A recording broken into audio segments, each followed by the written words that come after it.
This episode of Today in History is brought to you by Mare's G&T, handcrafted jewelry and trinkets made painstakingly by Meredith. Her Shopify store opens August 25th. For details, check out her Instagram page at Mare's J&T. That's MERESJANDT. Time now for Today in History.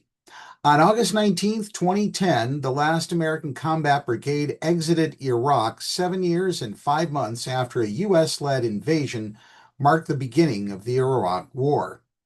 Also on this date, in 1692, 4 men and 1 woman were hanged after being convicted of witchcraft at Salem in the province of Massachusetts Bay. The story of one of the men, John Proctor, inspired Arthur Miller's play, The Crucible. In 1807, Robert Fulton's North River steamboat arrived in Albany 2 days after leaving New York on its maiden voyage. In 1812, the USS Constitution defeated the British frigate HMS Gruyere off Nova Scotia during the War of 1812, earning the nickname Old Ironsides. In 1814, during the War of 1812, British forces landed at Benedict, Maryland, with the objective of capturing Washington, D.C.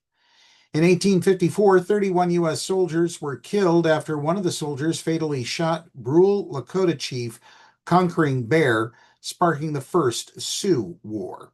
In 1909, Indianapolis Motor Speedway hosted its first automobile race. In 1934, German voters approved the vesting of sole executive power in Adolf Hitler.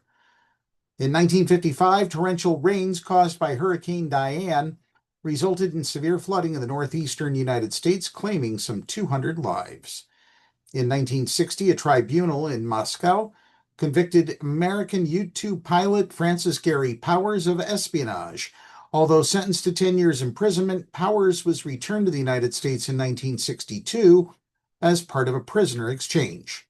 In 1980, 301 people aboard Saudi Flight 163 died as the jetliner made a fiery emergency return to the Riyadh airport. In 2013, South African sprinter Oscar Pistorius was indicted in Pretoria, South Africa, on charges of murder and illegal possession of ammunition for the shooting death of his girlfriend, Reva Steenkamp, at his home on Valentine's Day 2013. Pistorius maintained he'd mistaken her for an intruder. Pistorius would be found guilty of murder and sentenced to prison. He was released on parole in January 2024. That's Today in History. Now back to more music on Pep Radio.